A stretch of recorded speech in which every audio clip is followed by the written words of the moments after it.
At 37 years old, Keith earned $48,000 a year. He was a postal carrier for the United States Postal Service, a job he took pride in, a job of routine and reliability. On this particular Friday at 6:47 p.m., none of that mattered. What mattered was the rain streaming down the windshield of his 2012 Toyota Camry, a car with 187,000 miles on it and a final payment that had been a quiet triumph 3 years prior. What mattered was the 4-hour round trip he was making after a grueling 10-hour shift, a journey fueled by a cold, hard knot of dread in his stomach. He was driving to Chestnut Hill, a neighborhood of stone-fronted houses and sprawling green lawns, a world away from his own small Kensington row house. He was driving to surprise his wife, Tanya. She thought he believed she was in the Poconos, on another self-care weekend with her best friend, Brenda. It was the third such trip in 4 months. This one had cost him the last of his overtime pay, another $500 he'd transferred to her account with a sigh. He had pictured her relaxing at a spa, getting a massage he knew they couldn't really afford, but that he wanted her to have. He wanted her to be happy. Her happiness, it seemed, was becoming an increasingly expensive commodity. The devastating part wasn't the drive, or the gas money, or the exhaustion clinging to him like the damp Philadelphia air. The devastating part was the lie he felt coiling around his life, a lie he was now driving 4 hours to confront, though he didn't yet know its name or its staggering, life-altering price tag. He just knew the story of a Poconos getaway didn't feel right. A text from his brother-in-law an hour ago, a casual, "Saw Brenda's car over in Chestnut Hill, thought she was away with Tanya," was the pin that popped the fragile bubble of his denial. And so he drove. Their life, from the outside, was a portrait of modest, striving normalcy. They lived in a 2-bedroom row house in Kensington, a neighborhood of brick facades and tight-knit communities. The rent was $1,200 a month, a figure that was a constant humming baseline to their finances. Keith's life was built on such tangible, reliable numbers. His uniform was a crisp postal blue, his $89 Timex watch a gift from his late father, its steady ticking a comfort. He woke up at 5 a.m. every day, the first one up in the quiet house. His first act of love was always for his son, Miles. He would stand in the small kitchen, the linoleum cool beneath his feet, and pack Miles's lunch for preschool, a turkey sandwich on wheat, the crusts cut off just the way Miles liked, a small container of apple slices, a juice box, a single Oreo cookie, a secret treaty between father and son. These were the rituals that grounded him, while the coffee brewed in their 10-year-old mister. Coffee machine, a $25 appliance that refused to die, he would look at the drawings taped to the refrigerator, colorful scribbles from a 4-year-old's hand, each one a masterpiece. One drawing, made with a thick brown crayon, showed 2 figures, a big one and a little one. "That's you and me, Daddy," Miles had said, his small fingers tracing the waxy lines. Tanya was different. She loved the big gestures. She was a beautiful black woman with luminous skin and a smile that could, in the beginning, light up a room. Her hair was a constant, evolving work of art. Intricate braids one month, elegant twists the next. But lately, a shadow had fallen over her. She worked as a receptionist at a dental office, a steady job that brought in $32,000 a year, but she talked about it with a weary disdain. Her conversations were increasingly peppered with references to her best friend, Brenda. Brenda, who had quit her job to flip houses. Brenda, who was a boss. Brenda, who was making real money. One Tuesday evening, about 6 months before the drive to Chestnut Hill, Keith came home to find Tanya scrolling through Zillow on her new tablet, a $450 device she'd bought on a payment plan. He kissed the top of her head, the scent of her coconut hair oil filling his senses. "Tough day?" he asked, loosening his tie. She didn't look up. Just the usual. "Look at this, Keith." She tilted the screen toward him. It showed a dilapidated property in Chestnut Hill. The asking price was $220,000. "Brenda is putting an offer on this. The ARV is over $500,000. "ARV?" Keith asked, unlacing his worn work boots. "After repair value," she said, a note of impatience in her voice. "Honestly, keep up. This is how people get rich. You buy low, you renovate, you sell high. You don't get rich delivering mail." The words landed like small, sharp stones. He felt a familiar defensiveness rise in him, but he swallowed it down. He was tired. "It looks like a lot of work," he said, peering at the screen. The photo showed boarded-up windows and a sagging porch. "It's an investment," she countered. "You have to spend money to make money. Brenda gets it." A few weeks later, Tanya came home with a new purse, a sleek, black leather Michael Kors tote that cost $350. Keith knew the price because he'd seen it in a department store window when he was Christmas shopping.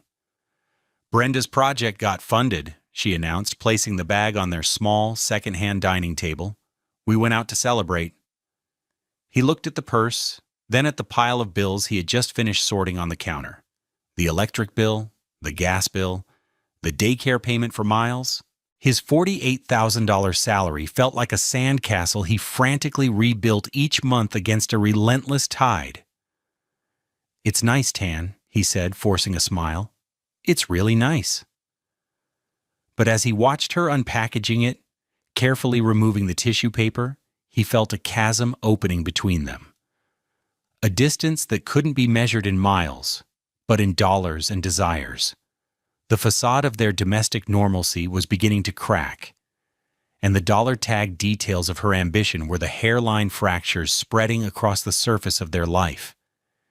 He just hadn't realized yet that the foundation itself was about to crumble. The accumulation of outrage was not a sudden explosion, but a slow, creeping rot. It began in conversations, in the quiet moments of domestic life where cruelty could be disguised as ambition or practicality. The first major tremor came on a Sunday afternoon, about 5 months before the discovery. Keith was at the dining table with a notepad and a calculator, a ritual he performed every 2 weeks when he got paid.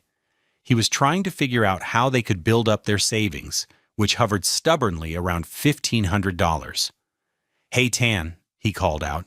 She was in the living room, watching a reality show about millionaire real estate agents on their modest 32-inch television. "Can you come look at this with me? I was thinking if we cut back on eating out, we could put an extra $200 a month into the savings account." She walked into the room, phone in hand, and glanced dismissively at his neat columns of numbers. "Keith, are we serious right now? You want to save our way to wealth on $200 a month? That's adorable." The word adorable was laced with such condescending poison it made his stomach clench. Brenda just cleared 30 grand on her last project. 30 grand. She's not pinching pennies from the takeout budget. "This isn't about getting rich, Tanya. It's about having a safety net," he said, his voice tight. "What if the car breaks down? What if Miles gets sick? Oh, please, you and your constant worrying." She waved a dismissive hand. "We can't get ahead on your $48,000 a year. Keith, it's a fact. It's not your fault. It's just not enough. We need to think bigger. You need to let me handle the bigger picture." She turned and walked back to the living room, leaving him alone with his calculator and the stinging humiliation of her words. He felt small, his careful planning ridiculed. His entire contribution to their life weighed and found wanting. A few weeks later, the first girls' trip was announced. Brenda's Chestnut Hill flip was underway, and she wanted to treat Tanya to a spa weekend to de-stress. The only catch was that Tanya needed to chip in for her share. "It's only $500, she said, her voice casual, as she applied her makeup in the bathroom mirror. "It's an investment in my mental health, you know." Keith looked at their bank account balance on his phone. It was just over $2,000. $500 was a quarter of their liquid assets. Tan? That's a lot of money right now. The car insurance is due next week. Her reflection stared back at him, her eyes hard. I never ask for anything, Keith. I work, I take care of Miles, I support you. Can't I have this one thing? Brenda is out there making moves, and I'm stuck here counting every dollar. I just want to feel successful for a weekend. Is that too much to ask? The manipulation was masterful. It painted him as the unsupportive husband, the anchor weighing down her dreams. He relented. He told her he'd pick up an extra shift. He spent the next Saturday delivering packages for 12 hours straight, his body aching, his mind replaying her words. He did it for her. He thought he was being a good husband. Then the strange mail started. A letter from Capital One arrived, addressed to him. It wasn't a bill, but a thick envelope. He opened it to find a brand new credit card with his name on it, along with a welcome letter congratulating him on his new $20,000 credit limit. He froze. He hadn't applied for any card. His credit was good, but not that good. He assumed it was a mistake, some aggressive marketing tactic. He took a pair of scissors from the kitchen drawer and cut the plastic card into a dozen pieces. As he dropped the confetti of plastic into the trash, he saw Tanya watching him from the doorway, her face a mask of neutrality. "What's that?" she asked. "Junk mail," he said. "Some credit card I never applied for. Can you believe the nerve?" "Weird," she said, turning away. "Identity theft is crazy these days." The word hung in the air between them. He had no idea she was confessing. The trips became more frequent. "Brenda needs my help picking out tile. We have to meet with a contractor." Each trip came with a cost. A shared dinner at a $200 a plate restaurant in Center City, a contribution to a business wardrobe, a weekend trip to a design expo in New York. The excuses were always plausible, always tied to Brenda's project, a project that was taking on mythical proportions in Keith's mind. It was a black hole, sucking in their money and his wife's attention. Tanya was constantly on her phone, having hushed conversations in the other room. He'd hear snippets, words like draws, inspectors, closing costs. When he'd walk in, she'd hang up quickly. "Just girl talk, honey," she'd say with a bright, false smile. "You wouldn't be interested." Each time she said it, it felt like a door slamming in his face. She was building a world he wasn't allowed to enter, and she was using his money to pay for the construction. The final betrayal before the end was the cruelest. She told him she and Brenda were going to the Poconos for a celebratory weekend. "The house is almost done," she announced, her eyes shining with an excitement he hadn't seen directed at him in years. "We're going to finalize the staging company and just relax before it goes on the market. Brenda said she's going to clear at least $100,000 in profit." The lie was elaborate, detailed. She needed $300 for her share of the rental cabin. Keith looked at their savings account. It was down to $1,500. He felt a deep, cold dread, a certainty that he was being played for a fool. But he couldn't prove it. And a part of him, the part that still loved the woman he married, desperately wanted to be wrong. He transferred the money. "Have a good time, Tan," he said, his voice hollow. He watched her pack a bag, a new $150 weekend duffel he'd never seen before. And he felt a profound sense of loss, as if he were watching a stranger walk out of his life. He had no idea how right he was. The drive to Chestnut Hill was a descent into a cold, quiet clarity. The rhythmic slap of the windshield wipers on his 2012 Toyota Camry seemed to count down the seconds until a truth he wasn't sure he was ready for.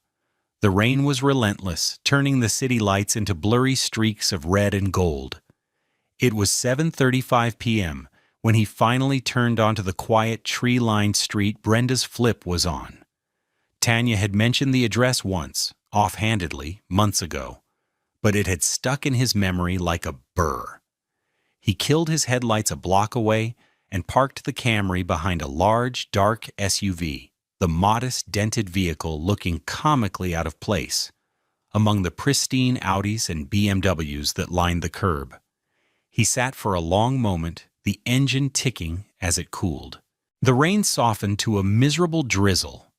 He pulled the hood of his simple gray $40 hoodie over his head and got out of the car.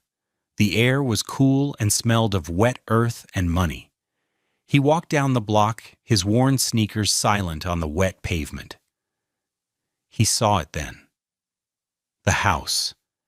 It was set back from the road, half shrouded in scaffolding. A large industrial dumpster sat in the driveway, overflowing with splintered wood and old drywall. And parked right in front, under the weak glow of a street lamp, was Tanya's car. A 2018 Nissan Rogue, a $12,000 used vehicle he had co-signed the loan for, a loan he was still helping her pay. Not in the Poconos. Right here. His heart wasn't pounding. His hands weren't shaking. A strange, unnerving calm settled over him. He felt like an observer, a third-person narrator in the story of his own life's collapse. He walked past the front of the house, sticking to the shadows, and made his way along a narrow flagstone path that led to the back. Light spilled from a large kitchen window, the only one not boarded up. The window was cranked open just a few inches, a small concession to the humid evening, and from it drifted the sound of laughter and the faint clinking of glasses. He stood under the dark, dripping eaves of the porch, shielded from the street. He could see them clearly. Tanya and her friend Brenda. They were standing in a brand-new, half-finished kitchen. White shaker cabinets, still covered in protective plastic, were on the walls.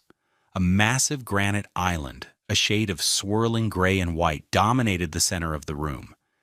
It was a kitchen that probably cost more than his annual salary. Tanya was holding a glass of white wine, her back to the window, leaning against the island.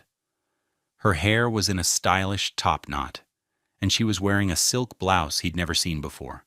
She looked relaxed, happy, at home. More at home than he'd seen her look in their own house in months. Brenda, a sharp-faced woman with a severe haircut, refilled her own glass from a bottle of wine that looked expensive. "I'm still nervous," Brenda said, her voice carrying clearly through the damp night air. "That last draw from the bank was smaller than I expected.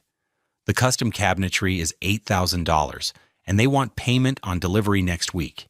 If we can't cover it, the whole timeline gets shot to hell." Tanya took a sip of her wine and laughed, a sound that was light and airy and utterly devoid of worry. Relax. I told you I had it handled." Then came the words that stopped Keith's breathing. "Are you sure he won't find out?" Brenda asked, her voice low and conspiratorial. "I mean, it's a lot of money. If he checks his credit?" Tanya turned then, and through the glass, through the rain, he could see her face. It was confident, almost arrogant. She waved her hand dismissively. "Please. He can never find out about the cards," she said, her voice dripping with a casual cruelty that physically hurt him. "He's too trusting. He thinks I'm at a spa in the Poconos right now. He thinks all this."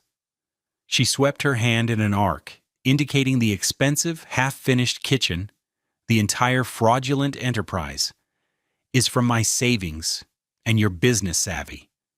She leaned in closer to Brenda, lowering her voice slightly, but Keith could still hear every devastating syllable. "The American Express alone gave me a $25,000 limit. In total, it's $63,000 across the 3 cards. It's more than enough to finish the job and get this place on the market. His good credit, our big payday, it's poetry." $63,000. The number echoed in the sudden, roaring silence of his mind. It was more than he made in a year. It was a debt so colossal, it felt abstract, unreal. He felt nothing. Not anger, not sadness, just a profound and chilling emptiness. He was not a husband standing in the rain. He was a witness at a crime scene, and the victim was him. He turned away from the window, away from the light and the laughter, and walked back into the darkness. The rain didn't feel like rain anymore. It felt like a baptism, washing away the man he had been, the fool who believed in spa weekends and love and trust. He got back in his car, the worn fabric of the driver's seat a familiar comfort in a world that had just become terrifyingly strange, and drove home. He didn't speed.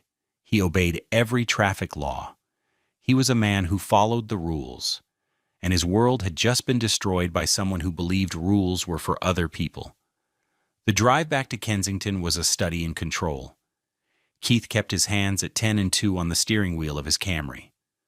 The rain had stopped, leaving the streets slick and gleaming under the orange streetlights. He didn't turn on the radio.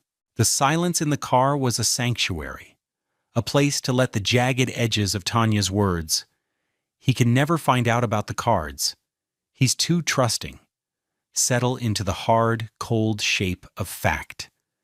He arrived home at 9:58 p.m.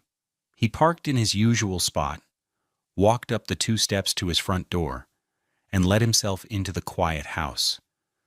The first thing he did was walk to Miles's room. His son was asleep, his small body a warm lump under a superhero comforter. One hand was curled by his cheek, his breathing a soft, rhythmic puff. The fierce, protective love that surged through Keith was so powerful, it almost brought him to his knees. This was what was real. This was what mattered. He gently pulled the blanket up to Miles's chin and backed out of the room, closing the door until only a tiny crack of light remained. He didn't sleep. He sat in the dark living room on their lumpy $400 sofa and waited. Tanya came home the next afternoon, just after 3 p.m. She burst through the door, all bright smiles and feigned enthusiasm, holding a small, tacky keychain with Poconos written on it. "Honey, I'm home. I missed you so much," she chirped, dropping her $150 duffel bag on the floor. She came over to kiss him, but he turned his head slightly so her lips brushed his cheek. "Hey," he said, his voice even. "How was it?" He was an actor now, playing the part of the trusting husband. This was his new role, and he would play it to perfection. "Oh, it was amazing," she gushed, launching into the performance she had likely rehearsed on the drive over. "The spa was gorgeous. We got massages, sat by the lake. So relaxing. Just what I needed." She lied with such ease, such practiced grace. He listened, nodding, asking the occasional innocuous question. "Did you get the deep tissue massage you like? Was the weather nice up there?" Each lie she told was another piece of evidence, another brick in the wall he was building around his heart. He held up the keychain she'd handed him. It had probably cost $2.99 at a gas station on the way home. "Thanks for this," he said, his voice flat. Later that evening, as they were cleaning up after a simple dinner of pasta and jarred sauce, he executed his first small test. Tanya had left her purse on the kitchen counter. "Hey, can I grab a pen from your purse?" he asked, his tone casual. "I need to write a note for Miles's teacher." Her head snapped up from the sink. "Oh, sure." But he was already reaching inside. His fingers didn't search for a pen. They brushed against a wadded-up receipt. He pulled it out as if by accident. "Whoops, what's this?" He unfolded it. It was from a high-end lighting store in the Chestnut Hill Design District. The date at the top was from yesterday. The timestamp was 2:15 p.m. The total was $3,450 for pendant fixtures. Tanya snatched the receipt from his hand, her smile faltering for the first time. "Oh, that's old," she said quickly, her voice a little too high. "That's from when I was helping Brenda ages ago. It must have been at the bottom of my bag." She crumpled it up and threw it in the trash with a ferocity that was telling. He just looked at her. He didn't challenge the lie. He didn't have to. He had seen the truth with his own eyes. He just filed the data point away. She was not just a liar, she was a clumsy one. That night, after she was sound asleep, her breathing deep, and even beside him in their bed, Keith slipped out and went to the living room. He opened his old, slow laptop, a $300 Dell he'd had for 6 years. He logged into his online banking portal and clicked the link for a free credit report. He typed in his social security number, a number he had once shared with Tanya when they were applying for their apartment, a number she had clearly memorized. The page loaded, and there it was. His life, a financial ruin, laid out in black and white. A Capital One card, opened 4 months ago.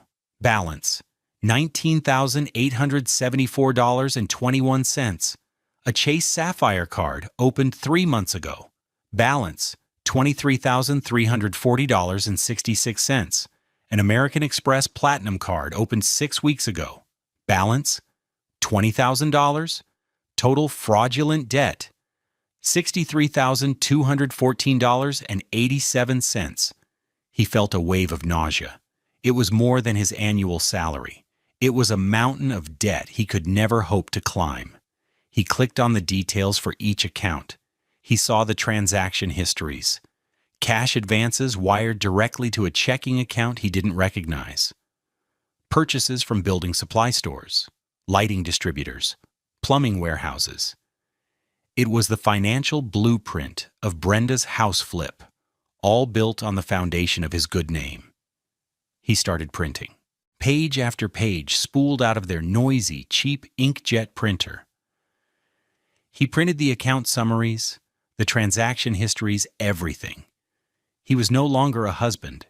He was a forensic accountant, and the crime had been committed in his own home. For the first time in 10 years, Keith called in sick to the post office. He used the excuse of a stomach bug, his voice convincingly weak over the phone. But he felt a sense of steely resolve, not illness. At 9 a.m., he was not in bed, but sitting in the hard plastic chair of a waiting room, the air thick with the smell of stale coffee and quiet desperation. He was at the Philadelphia Legal Aid Office, a place he never imagined he would need. He clutched a manila envelope, thick with the pages he had printed the night before. A young black woman with sharp, intelligent eyes and her hair in neat, professional braids called his name. Keith Morrison? He stood up, his heart pounding a little faster. She introduced herself as Ms. Davies. She led him to a small, cluttered office, a space overflowing with law books and case files. A glass tower of justice this was not. It was a foxhole in the trenches of the legal system, and she looked like a battle-hardened soldier. He sat opposite her at a small metal desk. He took a breath and began to talk. He told her everything, starting with the conversation he overheard through the window. He spoke in the calm, measured tones of his profession, as if he were recounting the details of a mail route. When he finished, he opened the manila envelope and laid the printed credit reports on her desk. She said it was $63,000, he said, his voice devoid of emotion. She was precise. The total is $63,214.87. Ms. Davies listened without interruption, her eyes scanning the documents. She picked up the American Express statement. $20,000 balance, opened 6 weeks ago, she murmured, her pen tapping a sharp rhythm on her legal pad. They are moving fast. She looked up at him, her expression serious. This is a clear case of fraud, Keith, but the burden of proof is on you. The credit card companies will assume you were a willing participant, that this is a case of couple's debt gone sour. We need to prove you had no knowledge and derived no benefit. I have proof, Keith said, and for the first time, a flicker of his own strength returned. This was his domain. I'm a postal carrier. Ms. Davies looked at him, puzzled. Okay? My job is my alibi, he explained. He pulled out his phone and showed her the digital copies of the credit card applications he had requested online. He had stayed up until 3 a.m., figuring out how to get them. This Chase application, he said, pointing to the screen, it says it was signed electronically on March 12th at 2:30 p.m. The IP address will trace back to a coffee shop near Chestnut Hill. I'm almost sure of it. He then pulled up another file on his phone. It was a detailed log from the USPS. March 12th was a Tuesday. At 2:30 p.m., my scanner shows I was on the 3100 block of North Lee Street in Kensington, delivering a certified letter. I was 6 miles and a world away. The post office tracks our scanners by GPS. The data is time-stamped to the second. It's irrefutable. He did the same for the other 2 applications, cross-referencing the dates and times with his meticulous work records. The Capital One application was supposedly signed while he was sorting mail at the Kensington branch depot. The American Express, while he was on his lunch break in his truck on Allegheny Avenue. A slow smile spread across Ms. Davies' face. It was a smile of grim satisfaction. "Oh, this is good," she said, leaning back in her chair. "This is better than good. This is a silver bullet. Your wife and her friend, in their arrogance, assumed you were just a mailman. They didn't understand that your entire life is a documented, time-stamped, and GPS-verified record of your whereabouts." She leaned forward, her voice all business. "Here's what we're going to do. First, you need to file a police report. Get a report number. That's critical. Then we will draft fraud affidavits for each of the 3 credit card companies. We will attach the police report and copies of your USPS route data. We will send it all at once, a coordinated strike. The effect will be immediate." "What will happen?" Keith asked. "They will freeze the accounts instantly," she said. "But more than that, their fraud departments will start talking to each other. They will see the same names, yours, your wife's, and the same pattern of spending. When they see the money is being funneled into a single, highly leveraged asset like a house flip, they will move to protect their investment. They will likely contact the primary lender for the property, and that lender," she paused for effect, "will freeze everything. They will stop all payments, recall inspectors, and lock that property down tighter than a drum."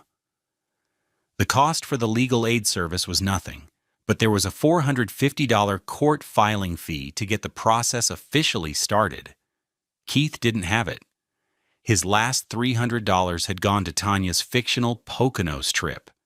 He felt a hot flush of shame.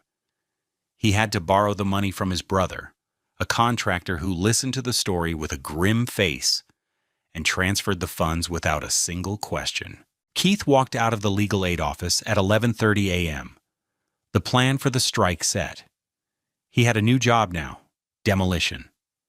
The strike was scheduled for Tuesday morning, exactly 1 week after he had stood in the rain outside the Chestnut Hill house. The precision and timing were essential, a page taken directly from Keith's own professional playbook. He went to work as usual, his hands moving with the practiced, steady rhythm of a man who has sorted mail for a decade. He loaded his truck, the familiar weight and order of the letters and packages a comfort. Inside, his heart was a frantic drum against his ribs, but his face was a calm mask. At exactly 9 a.m., as Keith was placing a stack of letters into a relay box on Somerset Street, Ms. Davies was sitting in her small office in Center City. She hit send on an email, transmitting the notarized fraud affidavits, the police report number, and the damning GPS-verified route data from the USPS to the specific high-priority email addresses for the fraud departments at American Express, Chase, and Capital One. The digital bombs had been deployed. The first sign of impact came at 10:28 a.m. Brenda, confident and oblivious, was at a high-end supplier of custom kitchen fixtures. She had selected $8,000 worth of solid brass cabinet pulls and a farmhouse sink that cost more than Keith's monthly rent. She handed the salesperson the American Express Platinum card. The salesperson swiped it. A beep. He swiped it again. "I'm sorry," he said. "It's declining." Brenda snatched the card back, her face flushing. "That's impossible. Run it again." He did. The small screen on the terminal flashed a new message. Card frozen. Contact issuer.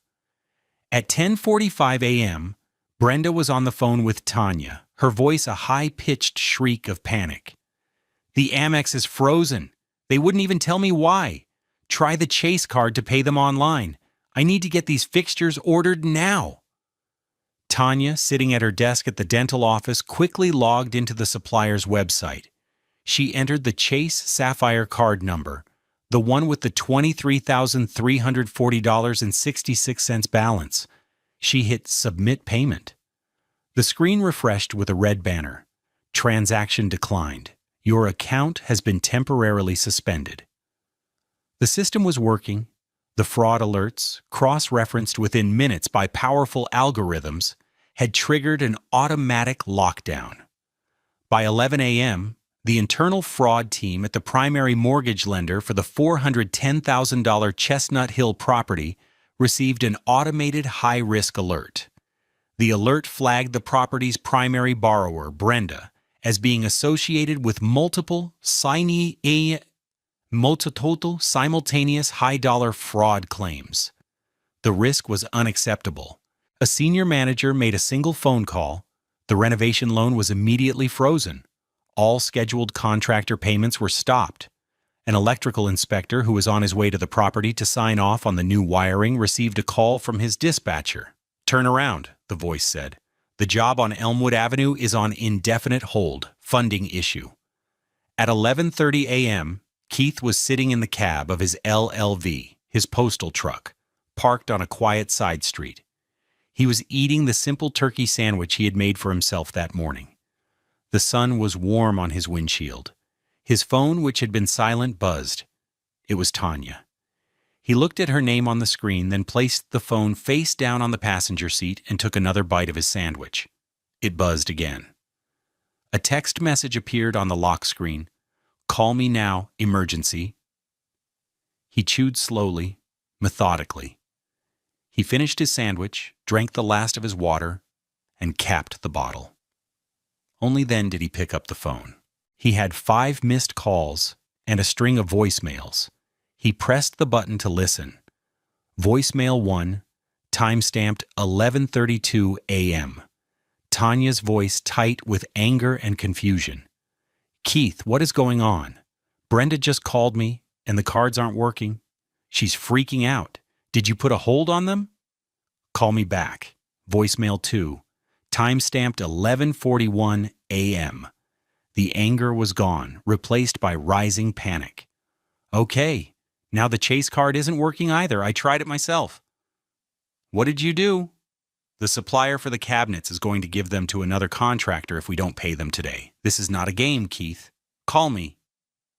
Voicemail 3, timestamped 12:05 p.m. Her voice was a pleading whisper. He could hear the sounds of her office in the background, a phone ringing, the dental drill whining. "Okay, honey, look. I know I should have told you. I can explain everything. It wasn't what it looks like. It was an investment. For us. For Miles. Please just call me back. We can fix this together. Just unfreeze the cards. Please." Voicemail 4, timestamped 12:22 p.m. The pleading had curdled into pure horror. Her voice was shaking, cracking. "Oh my God. Oh my God. Keith, the bank for the house just called Brenda. They froze the property. They froze the entire loan. They said the asset was linked to an active fraud investigation." Fraud. They used the word fraud. "Keith, what did you do?" Voicemail 5, timestamped 12:30 p.m. There was only sobbing. incoherent, racking sobs of a world completely and irrevocably shattered. The sound of a person whose grand ambition had just collided with cold, hard, documented reality. The final sound was a desperate, choked whisper. "You've ruined me." Keith deleted the voicemails one by one. He put the phone back in his pocket. He turned the key in the ignition. The familiar rumble of the engine a comforting sound. He had a job to do. There was still mail to deliver. He pulled out into traffic, a sense of quiet, righteous order having been restored to his universe. The consequences cascaded not like a gentle waterfall, but like a building demolition, each floor collapsing onto the one below it in a cloud of dust and recrimination. The downfall was not a single event, but a series of enumerated, financially devastating blows. For Tanya, the fallout was swift and brutal. The credit card companies, armed with Keith's irrefutable evidence and a signed confession she was coerced into providing to avoid immediate criminal charges, came for her. The $63,214.87 in debt was legally transferred to her name. Her credit score, once a source of pride at 720, didn't just drop. It plummeted into the abyss, landing at a catastrophic 480. She was radioactive to any lender. Pre-approved offers in her mailbox turned into bold-lettered denials. She lost her job at the dental office when her employer found out she was under investigation for financial fraud. The conduct unbecoming clause in her contract was her undoing. Without an income and with a mountain of debt, she was forced to declare Chapter 7 bankruptcy. The sleek $350 Michael Kors purse was sold on eBay for $75. The $150 duffel bag was used to carry her belongings out of the Kensington row house she had once scorned. She moved into the finished basement of her mother's house, a space with low ceilings and no natural light. Her grand ambitions had led her to a subterranean life. For Brenda, the architect of the scheme, the ruin was even more spectacular. The Chestnut Hill house flip became her tombstone. With the renovation loan frozen and the property tied up in a legal quagmire, the project died on the vine. The half-gutted house, open to the elements, began to decay. Rain warped the newly installed hardwood floors. Mold bloomed on the exposed drywall. She was sued by the primary lender for defaulting on the $220,000 loan. She lost her own initial investment of $50,000. Her business-savvy reputation was destroyed. Contractors she had stiffed placed liens on the property. Her friendship with Tanya evaporated in a toxic cloud of furious, tearful phone calls, each blaming the other for the disaster. "This was your idea," Tanya screamed. "You used my husband's credit," Brenda screamed back. "You were the one who was supposed to handle him." Brenda was eventually forced to sell her own home to cover the legal fees and a portion of the settlement with the bank. The house itself, the $410,000 symbol of their greed, became a neighborhood eyesore. It sat vacant and derelict for over a year, a monument to their failed coup. The bank finally foreclosed and sold it at a sheriff's auction. It was bought for $180,000 by a seasoned contractor who saw the good bones beneath the rot and had the cash to finish the job properly.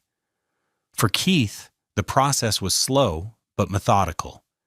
It took 6 long months of paperwork, phone calls, and legal maneuvering by Ms. Davies.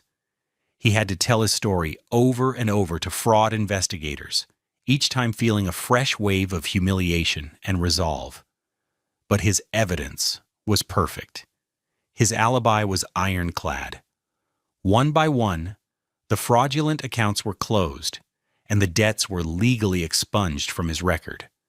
His credit score, which had taken a temporary but terrifying hit, slowly climbed back up, stronger than before. He filed for legal separation, and the divorce was uncontested. Tanya, broken and bankrupt, had no leverage and no fight left in her. He didn't ask for anything but full custody of Miles, which she readily agreed to. The court ordered her to pay a token amount of child support, $100 a month she would likely never be able to afford. He never saw a dime of it, and he never asked for it. He was finally blessedly free 2 years later. It was 8:15 a.m. on a bright Saturday morning in May. Sunlight, clear and undiluted, streamed through the large front window of the Kensington row house, illuminating the dust motes dancing in the air. The apartment was the same, yet entirely different. The oppressive shadow of Tanya's ambition was gone, replaced by a sense of light and peace. Keith and his brother had spent a weekend painting the walls a cheerful, buttery yellow. The lumpy $400 sofa was gone, replaced by a comfortable, if well-worn couch they'd gotten for free from a neighbor who was moving. Keith, now 39, was in the kitchen. His salary had increased to $51,000 a year after a hard-won union negotiation. It wasn't a fortune, but it was enough. It was more than enough. He was making pancakes, the kitchen filled with the comforting smell of sizzling batter and melting butter. Miles, now a lanky 6-year-old with the same bright eyes as his father, sat at the small kitchen table, his legs swinging, a collection of crayons and paper spread before him. The walls of the kitchen were a gallery of his work, superheroes, dinosaurs, and endless colorful patterns. "Daddy, look," Miles said, his voice full of the breathless urgency of childhood. He held up a piece of paper. Keith turned from the stove, a spatula in his hand. He wiped his hands on a dish towel and walked over to the table, leaning down to look. The drawing was simple and profound. It showed 2 figures drawn with a heavy hand. One was tall, wearing a blue uniform. The other was small, with a shock of tight black coils for hair and a red backpack. They were holding hands. The skin of both figures was colored in with a rich brown crayon. They were walking towards a building with a red, white, and blue flag on top. "That's you taking me to school," Miles explained, his small finger tapping the tall figure. "And that's me. I'm going to 1st grade." He looked up at Keith, his expression serious. "We're happy," he stated, not as a question, but as a fact. Keith felt a lump form in his throat. He reached out and gently touched Miles's head, his fingers sinking into the soft, dense curls. All the pain of the last few years, the betrayal, the humiliation, the legal battles, it all seemed to recede, to become a distant, faded photograph from someone else's life. The man who had stood in the rain, hollowed out by a $63,000 lie, was gone. In his place was this man, a father, flipping pancakes on a Saturday morning. He thought back to Tanya's words, the ones that used to haunt him. "We can't get ahead on your $48,000 a year." He had once believed on some level that she was right. He had felt the inadequacy she projected onto him. But standing here, in this sun-filled kitchen, with his debt-free life and his happy son, he understood the truth. He was the richest man he knew. True wealth wasn't a flipped house in Chestnut Hill or a line of credit. It wasn't a $350 purse or a celebratory weekend in the Poconos. True wealth was the weight of a small, trusting hand in his as they walked the 4 blocks to school every morning. It was the sound of his son's laughter echoing in their small, peaceful home. It was the quiet pride of a job well done, of a life built not on risky gambles, but on the solid foundation of love, integrity, and turkey sandwiches with the crusts cut off. It was a $51,000 salary that was more than enough to cover a life that was priceless. He picked up the drawing, his touch gentle.